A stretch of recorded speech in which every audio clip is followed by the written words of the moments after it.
You need her. Your children adore her, I'm sure. Mary Elias. Oh yeah.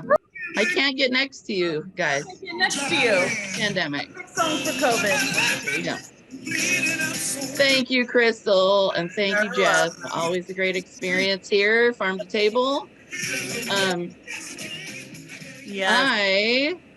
It's still the quarantine, you guys. Still the quarantine. I feel like I'm living in The Handmaid's Tale. Like I'm a shut-in in this like dystopian future. And I'm like, blessed be the Uber Eats delivery. Except the food is cold because they had to make a stop on the way. Instead of like tallying the days on the wall, I'm just taping up the Uber Eats receipts on the fridge. I Googled what's going to happen to buffets. The news isn't good.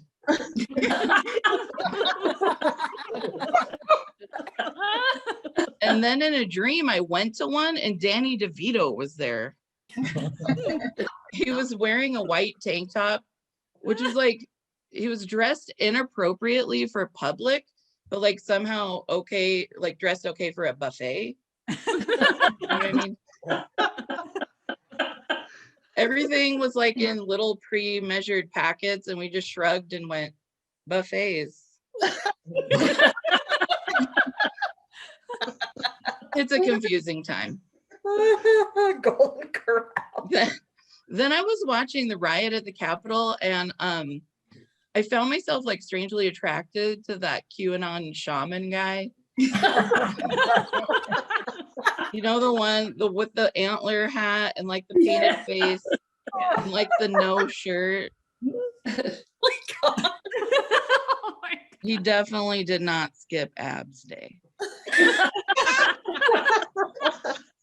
Like I said, it's a confusing time. Now the quarantine has been rough, but thank God I've been able to keep my job as a teacher. I'm teaching online for now. And it's just so fun because the computers work like 50% of the time. I was remembering the technology from my childhood. Like I had this thing called a speak and spell, and like a robot voice would say a word and you would type it in. And like, if you got it right, it would go, that is correct. Be-doo, be-doo, be-doo, be-doo. Now that's reliability. I mean, it did add an L into the word 40. So it would say florty. As in, I am 40 years old. That was the only glitch. The school laptops, on the other hand, might as well be called the Glitch Book 9000. So I end up having to use the students as IT. So I have second and third graders in reading groups, and in every group there's an Emmet. Like, Emmet. He knows more about computers than you, and he's gonna let you know. So he's our IT guy. I have no other choice. So I let Emmet take over. So like the other day, this kid logged on, and it sounded like his kitchen was like a landing zone for a Black Hawk helicopter. And it was clear that the sound was coming from his computer, but like we didn't know why. So Emmet goes, listen. Here's what I'm gonna need you to do. Log off and then log back on again. And like that didn't work. And I was like, look, Emmet, like what the heck, man? Restarting is the oldest trick in the book. Even I know that. Then he tells the kid, okay, I'm gonna need you to mute. And I was like, what's that gonna do? And he goes, nothing. He just needs a new computer. So some of my lessons are done with mime.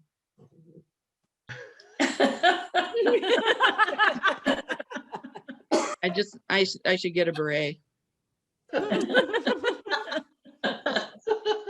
So during the quarantine, I went and I got my first mammogram.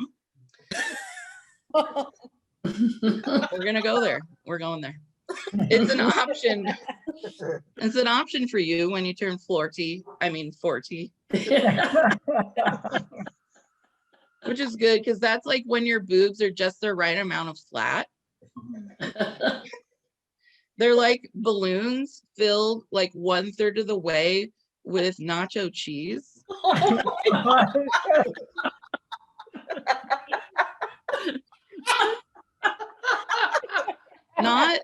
And it's not like Chipotle's fancy queso blanco. It's the sad 7-Eleven kind.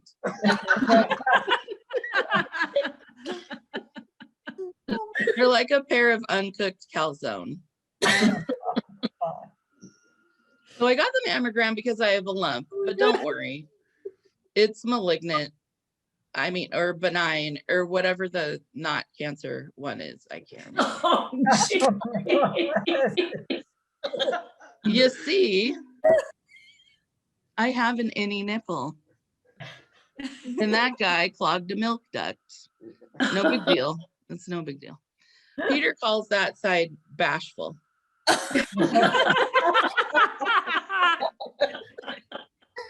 He calls the other one supper.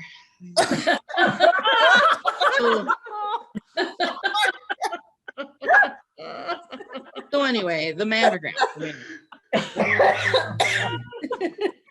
Oh my God. You slap your dough ball on the machine and then the tortilla press. That's what they are. It is, yeah. Only nobody's getting tacos after this.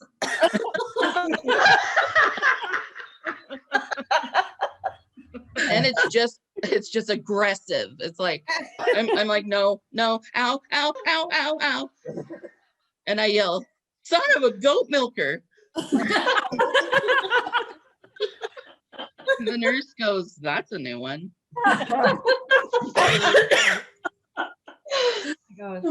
Then they leave you alone in the room so you can decide whether or not you're going to vomit.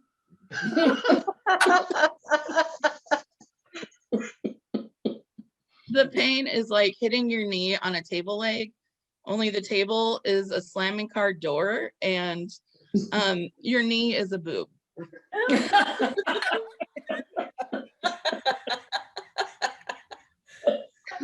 Oh my God. After that new and surprising experience, I got a biopsy and the doctor numbs me up and she's like, okay, I'm going to do one of the biopsies now. Wait, one of them? What? There's more than one? Turns out there's 3. Ooh. So I was expecting a needle of some sort, but the doctor produces like a kind of nail gun. And I'm like, am I on an episode of Fixer Upper? Is this demo day? So she does the 3. And I'm like, did she just install shiplap? Again, it's a confusing time. So I've got 2 dogs and it's like inviting 2 of the worst roommates to come live with you. Their wieners are out all the time. Full frontal and backal nudity. Every square inch of my house has been touched by their wieners and buttholes. And you know what? My husband Peter is part of the problem. It's like a caveman patriarchy. There's just a lot of grunting and scratching and complete disregard for where the pee goes.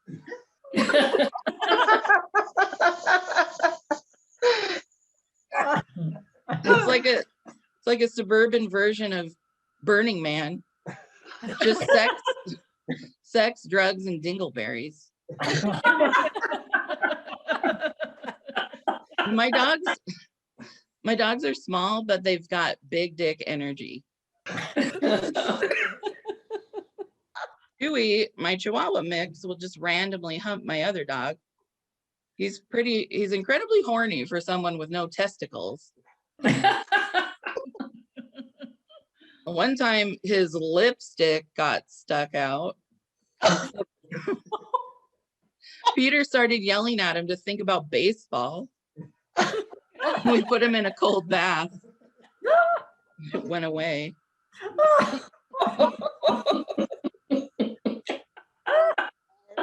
My other dog, Gus, makes like intense eye contact and barks at us when he wants something. It's like, "Ruh." But except now he's like mostly blind. So now it's like, "Ruh."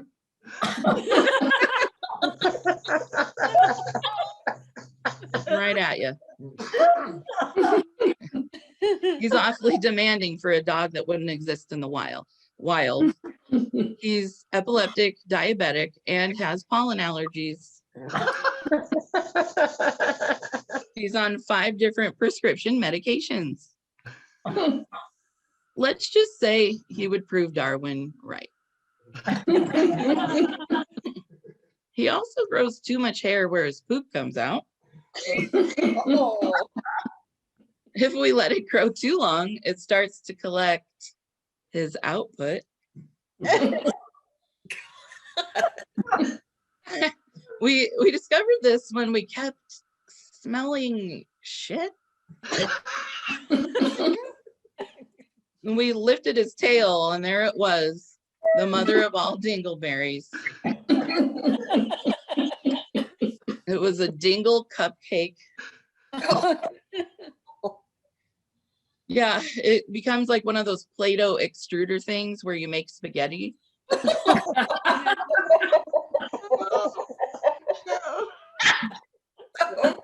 Like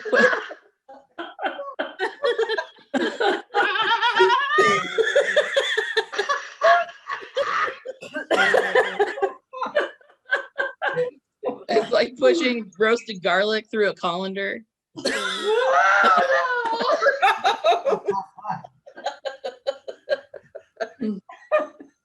And another thing, he eats his own poop. So luckily, shaving his butt removes his snack satchel. But, you know, at the end of the day, the 4 of us have a family cuddle. It's just me and 3 furry dudes in love. Even though some of them have breath that smells like a porta potty at the end of a chili cook-off, we have a deep snuggle, and we've learned that love is having to hold your breath through a kiss. That's my time. Thank you.